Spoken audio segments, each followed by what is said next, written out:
Bueno, vamos a continuar, más allá de que todavía hay mucha información en desarrollo, vamos a conversar con la ministra de Trabajo, abogada Ivonne Núñez, respecto de dos temas muy importantes. Pero antes de entrar al tema de la fijación de un nuevo salario que sería pública en el mes de enero, en el mes de enero, sí me gustaría conocer, ministra, ¿cómo está usted, ministra Ivonne Núñez?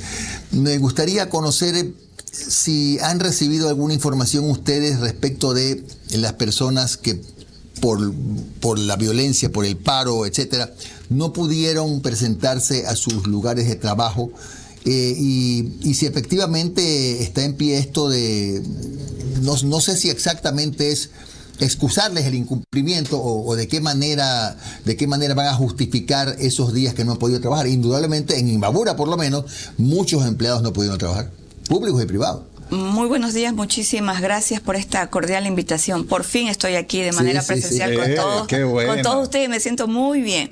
Bueno, le quiero comentar que el Ministerio de Trabajo, siguiendo la política laboral del presidente Daniel Noboa, que es el diálogo directo, el diálogo tripartito a nivel de lo que son las relaciones laborales, nosotros conversamos con el sector florícola, sobre todo, que han sido los más afectados, y llegamos a una decisión, al igual que con ellos, lo hicimos también con el sector textilero de la provincia de Imbabura, que no se iniciara trámite administrativo alguno de visto bueno, porque era evidente que las pruebas son públicas y notorias por los hechos que sucedieron días atrás, situaciones fortuitas, fuerza mayor, que impedían que los trabajadores fueran a sus lugares de trabajo. Y le puedo informar a través de este importante medio de comunicación que nunca se presentó un trámite administrativo de visto bueno. Lo que hicimos como Ministerio de Trabajo, después de las sendas conversaciones con el sector empresarial y también con los trabajadores, es que en los casos en que los trabajadores solicitaran las vacaciones fueran concedidas. Pero lo importante era mantener, precautelar y asegurar los puestos de trabajo, y los hemos conseguido. Claro. ¿Y qué pasó con los empleados? ¿Qué pasa con los empleados públicos? Que hay que reconocerlo, que también en Imbabura seguramente no pudieron llegar a sus lugares de trabajo. En el caso del sector público dimos la opción del teletrabajo.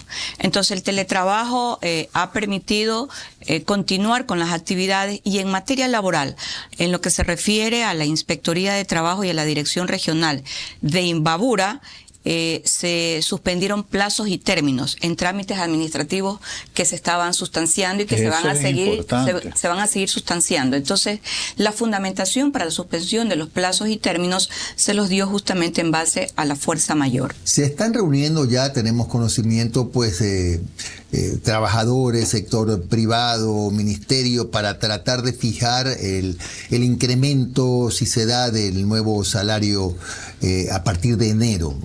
Trascendió que sería de más o menos $16. ¿Va a haber acuerdo en esas reuniones? Yo creo que por primera vez el Ecuador va a asistir a un sendo acuerdo entre empleadores y empresarios. ¿Por qué? Porque previo a la discusión y al debate, nosotros escuchamos el informe del Banco Central, que hace relación al crecimiento económico de Ecuador del año 2025. Recibimos el informe del Instituto Nacional de Estadísticas y Censo, y recibimos también los informes presenciales del Ministerio de Economía y Finanzas, que hace relación a los procesos inflacionarios. De tal manera que, existiendo los elementos suficientes para fijar un salario básico, yo me he atrevido a decir que, como el Banco Central ha determinado que el crecimiento económico de Ecuador en el año 2025 es de 3.4%, bajo el concepto matemático y la regla matemática que se utiliza para poder arribar a una cifra, la cifra nos da entre 14 a $16. Ya, ¿cuáles son las organizaciones sindicales que están participando en estas reuniones? Frente Unitario, no sé exactamente cuáles y cuántas. El Ecuador tiene 14 organizaciones sindicales de primer nivel, que son las que agrupan a su vez a otras organizaciones y que tienen mucha tradición histórica en Ecuador. El Frente Unitario de Trabajadores no es una organización constituida legalmente. Su denominación es una denominación de hecho. En la actualidad, incluso el Frente Unitario de Trabajadores agrupa a organizaciones que no son de trabajadores, como la Unión Nacional de Educadores.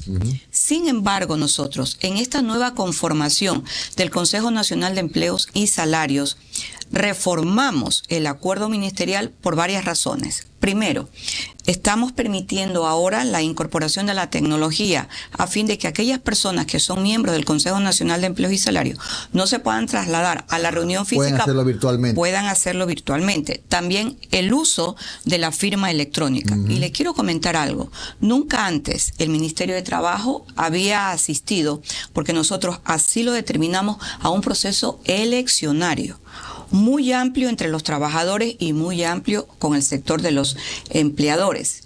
4 representantes de empleadores, hombres y mujeres.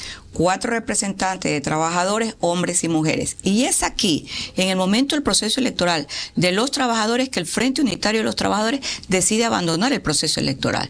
Hicimos una segunda convocatoria, porque la convocatoria fue a 27 organizaciones, incluidos aquellos que forman parte del Frente Unitario de los Trabajadores. En la segunda elección tampoco asistieron. Reformé el acuerdo ministerial, el artículo número 7, y les dije, vamos a hacer lo siguiente. Yo quiero que todos participen, todos los sectores, empleadores y trabajadores. Muy bien. Designen ustedes de manera directa para que integren los delegados. Hombre, mujer, esa fue la única condición. ¿Y designaron? No, nunca lo hicieron. El silencio significa que no quieren tener la representación de quienes ellos dicen representan. En este caso, los trabajadores. No me voy a quedar con los brazos cruzados. Voy a pedirle a otras organizaciones que envíen sus delegados. Yo creo que entre más debate... Organizaciones que sean parte del Frente Unitario.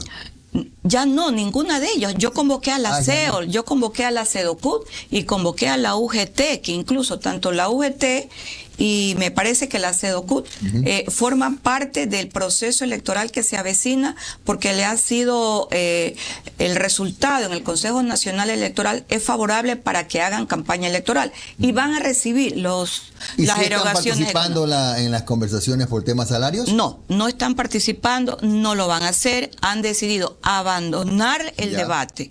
Pero eso no significa que no haya otros representantes de los trabajadores. El país los va a conocer a los representantes de los trabajadores. Están representantes de los trabajadores de la salud, están representantes de los trabajadores de la educación, cuyo comité de empresa agrupa a más de 5.000 trabajadores. El Frente Unitario de los Trabajadores no agrupa este número tan significativo que tienen los trabajadores a nivel educativo. Entonces no es que el gobierno está negociando, por decirlo de alguna manera, con una minoría de trabajadores. No se hace de esa manera.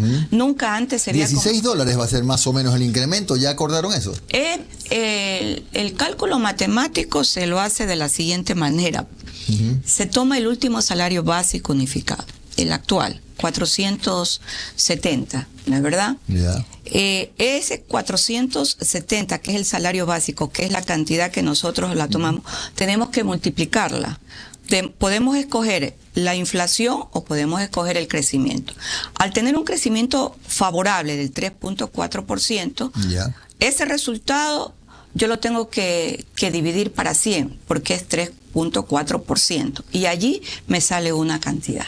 ¿Qué cantidad le salió, licenciado? No, yo lo estoy calculando. Bueno. No, está acá. Ya, entonces, estoy adelantando algo que tengo que... Entonces, esa es la fórmula que el Ministerio del Trabajo siempre ha implementado, porque el cálculo matemático que nos da además la Organización Internacional del Trabajo y que se utilizó el año pasado y en el año 2023 para fijar los salarios básicos del 2024 y el actual salario básico unificado. Además que ese incremento repercute, doctora, en una serie de beneficios sociales, ¿no? Incluso horas extras, sobre tiempos. No solo eso. Déjeme decirle que también tiene otras repercusiones para aquellos que tienen que entregar el valor de las pensiones alimenticias. La tabla de la pensión alimenticia también aumenta. Y también aumenta el valor. Se preocupó. Por eso el amor debe ser permanente. Sí, yo siempre le digo, me extraña a veces que empiezan con mucho cariño y después ya se dicen palabras bastante oprobiosas. Bien, también repercute en el tema que hace relación a las multas de tránsito. Es decir, el salario básico unificado tiene repercusiones en todo, muy significativas. También se eleva la tabla sectorial. Entonces creo que en este año vamos a asistir a un acuerdo de mutuo consenso, pero sobre todo que la base para llegar a este acuerdo es la decisión que el Banco Central, después de los estudios, llega a determinar que el crecimiento económico hasta agosto es del 3.4%, pero necesitamos saber con los cortes hasta el mes de noviembre. La voy a hacer hablar de política. Ah, bueno, me encanta. Usted subió ayer un tuit que es público, no es ninguna indiscreción revisarlo, lo podemos poner para que lo comente la ministra. Usted, a propósito de un comentario del expresidente Correa que había dicho más o menos que había sido un autoatentado, y usted le dijo desde criminal para arriba, ¿no?, que está condenado por la historia, traidor a la patria, que enfrenta el proceso penal que le sigue usted, sepulturó el futuro de las esperanzas, etcétera. ¿A qué se debe que usted haya reaccionado así? Normalmente usted ha sido muy técnica, ¿no? ¿Y cuál es ese proceso penal? Pero esta vez fue un enfrentamiento duro, ¿no? Mire, yo he sostenido, y es mi responsabilidad como ministra de Estado, también hacer los análisis que en materia de relaciones laborales tiene incidencia el crimen organizado. ¿Por qué? Porque el crimen organizado cooptó a muchos jóvenes en el Ecuador. En el Ecuador, en la época del Correato, se institucionalizó el famoso examen Quiero ser bachiller. Usted no podía institucionalizar Quiero ser bachiller cuando nuestros jóvenes eran bachiller, pero tenía eso una finalidad: impedir el ingreso libre y voluntario a las universidades del Ecuador. ¿Sabe cuántos son los datos estadísticos que refleja el Instituto Nacional de Estadísticas y Censos y las universidades que llevaron a impedir que 1.700.000 jóvenes no ingresaran a las universidades? El Ministerio de Trabajo tiene una institución que la ha mantenido desde su creación desde los años 60, que se le llamó la Universidad del Pueblo, que es el CECAT. ¿Sabe lo que hizo el Correato en la época en que gobernaron? Le quitaron todos los edificios al CECAT, absolutamente todos. Incluso los de Durán, donde se capacitaban electromecánicos, refrigeración. Todos. Nos impidieron que nuestros jóvenes fueran técnicos, no ingresaran. Eso frustró a la juventud. Sí, pero estamos en un proceso de recuperación con la ayuda de muchas personas expertas en estos procesos. Y de la empresa privada. Estratégicos y la empresa privada. Entonces, ¿cuál ha sido mi análisis?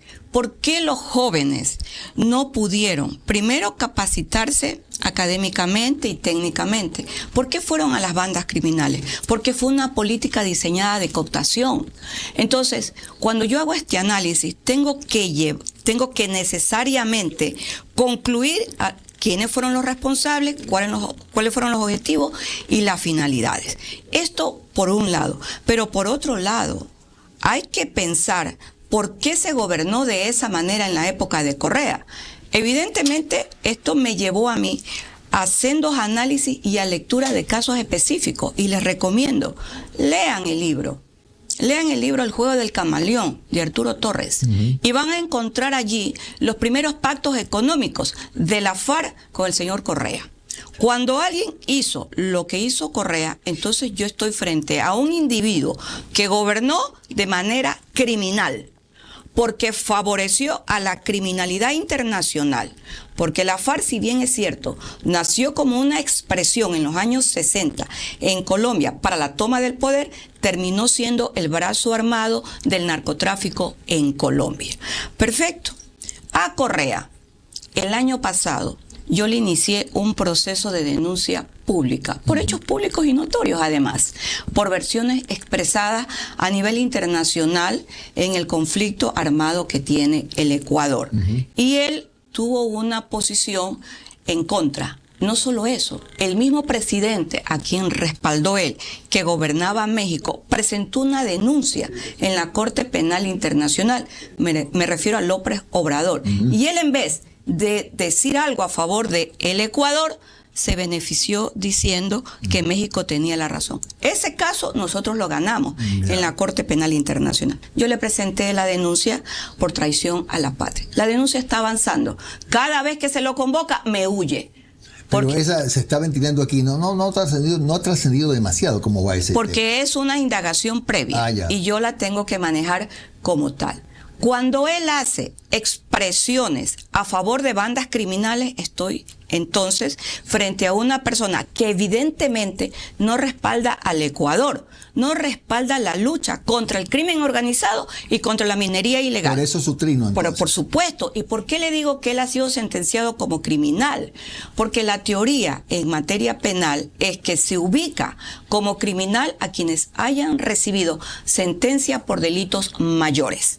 Entonces, bajo el concepto penal, él es un criminal, porque él ha recibido ya sentencias por delitos mayores.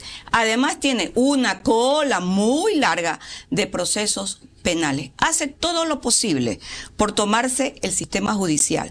Hace todo lo posible por mantener reuniones silenciosas, pero que a la vez son públicas. En definitiva, yo creo que Correa, en este momento, además de ser un criminal sentenciado por la justicia ecuatoriana, la historia lo enterró. Para mí, Correa fue enterrado por la historia, pero no solo eso, fue condenado por la historia y será condenado por estas generaciones que ven a un expresidente aliado con la criminalidad y no con la lucha que tenemos todos los ecuatorianos para llegar a un proceso de paz permanente, en donde el trabajo y la dignidad humana sean respetados. La felicito, doctora, porque por fin se comienza un proceso investigativo en ese sentido desde adentro y no que nos den diciendo desde Estados Unidos o desde el exterior que se descubren cosas. No, el Ecuador tiene muchas cosas por conocerlas y yo tengo que salir al frente porque a mí sí me duele como ministra de Trabajo cuando converso con los jóvenes.